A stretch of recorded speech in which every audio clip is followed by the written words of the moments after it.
Howdy peeps, how's it going? Hope all of you are doing okay. I've been doing pretty good myself. It is indeed October again, and as always, every October we all look forward to the very end of the month for Halloween and whatnot, and I indeed am looking forward to it as well.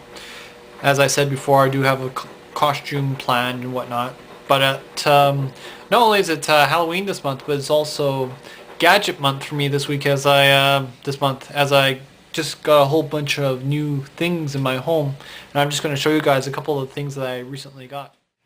As I had mentioned prior, my parents did indeed get me a new washer and dryer for my birthday present. Well, actually, this right here is my birthday present right here. I'm just washing some socks and towels and stuff right now. But this is my Christmas present right here. So as you can see, this is my birthday and my Christmas presents right here. And it's pretty cool. You know, it's about time I got some new machines because the old ones weren't functioning very well. Both of them are side load, whereas the old clothes washer was a top load. And it seems to work pretty well. It doesn't use as much water. But still manages to keep the clothes clean. And it has a handy little timer on it which indicates how much time is expected to be left in the wash. And hopefully with that it will use up less hydro resources, and therefore I can pay less on my hydro bill. This right here is my new printer. It's about 6 months old, but it's still fairly good, obviously, because it's still fairly new. It is an inkjet printer. It can print both black and white and color, but also it can print on regular paper, but also glossy paper as well. The glossy paper is basically photograph paper.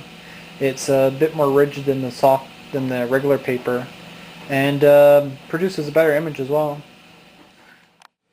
Regular paper. Glossy paper. The glossy is obviously a bit shinier, but the color overall is a lot sharper. This and of course the paper material is a lot better too, it's a lot thicker. But this is eventually going to be a Christmas gift for my mom.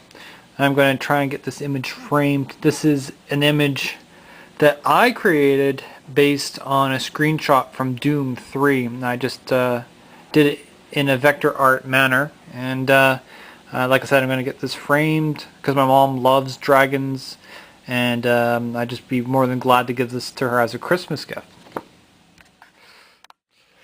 My dad says that I shouldn't waste too much ink on the printer because I'll end up spending a lot of extra money on the ink itself. The ink itself is apparently a treasure, as well as the paper, which is probably why it makes perfect sense to print up a 39-page list of Half-Life 2 console commands, which I used to try and figure out how to put all the graphics into wireframe.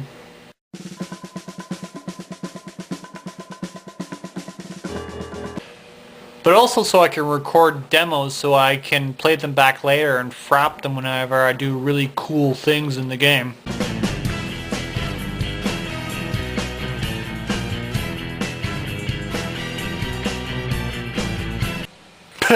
Poor bastards didn't see it coming. This is the fax machine.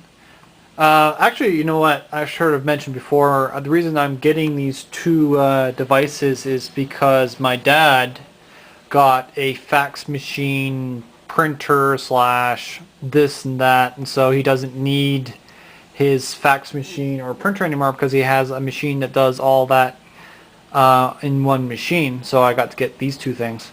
And so out of it, I got a really cool this little fax machine. I don't expect that I'll use it as a fax machine so much as I will use it as a phone. But it does have a rather handy little copy button right here, so I can copy documents, like small documents and whatnot, which will probably come in handy in the future. But other than that, yeah, I could probably. It's kind of nice to have, you know, send my dad a document over the phone or something like that, you know. Handy little fax machine. So yes, indeed, I did get a lot of really cool stuff this month.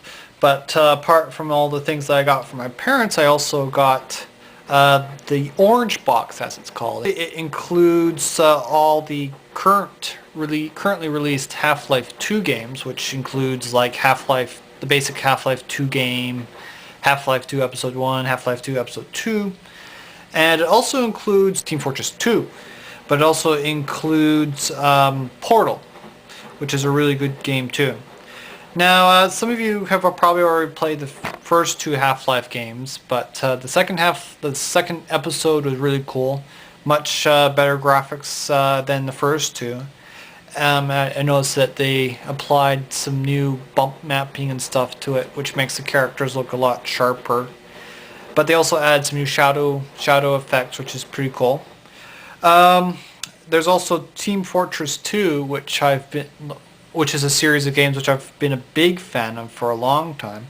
I used to play Team Fortress Classic for a long time prior to playing Team Fortress 2, but the Team Fortress 2 is a lot more refined. It's basically essentially the same game as the original Team Fortress, but the gameplay, the graphics obviously have been greatly improved quite extensively. All the characters are cartoony and look really sharp, It tends to kill the frame rate a little bit, but my PC can handle it rather well.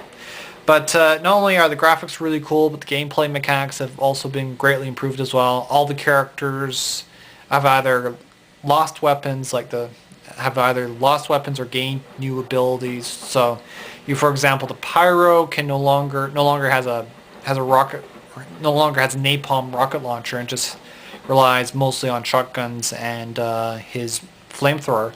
But the spy, for example, gained the ability to turn invisible, and that's basically, and he no longer feigns death. So overall, the spy class is much better than it was before.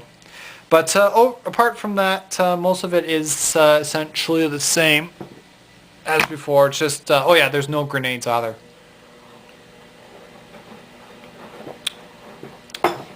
But great game. Overall, I've been really enjoying it. In fact, I'll post a link on the side to show you how much time I've been playing the game. The Steam software now keeps track of all these little statistics of how much you play the games, and but it also includes a list of achievements as well as other stats. Like I said, check out my page and check out my Team Fortress 2 statistics. And of course, the next game on the list would of course be Portal, which is a really fun puzzle game. It's all done in first-person perspective, but instead of shooting things, you have a little portal gun where you create one portal as sort of an entrance, another portal as an exit, and you reach higher ground, for example, by putting the exit portal really high on a higher, like putting on a really high platform or near a high platform, and then putting the entrance portal closer to you so you can enter into the entrance and come out on the higher platform. I guess that's about the best explanation I can give. All I can say is just check out the trailer for it on the Steam. As for official Halloween plans, either I will go down to Fright Night again, or I'll head over to my parents and hand out candy with the kids, or give candy to the kids at my parents' place. So I got a really cool mask for that, by the way. I won't show it to you guys right now, but I will indeed show it either a while before Halloween or pretty soon anyway, so I'll show it to you eventually. To add to that, I also noticed all the extra attention that my previous pumpkin carving videos got, so I think I will probably make another pumpkin carving video a week prior to Halloween. And I intend to use custom designs this time, using my computer and a printer to print out the designs. So I hope that'll turn out really cool. And anyways, I think that's about it for tonight. I don't want to ramble on for too long. I think that's all I have to say. So you guys have a good night, and I'll chat with you guys later. Bye.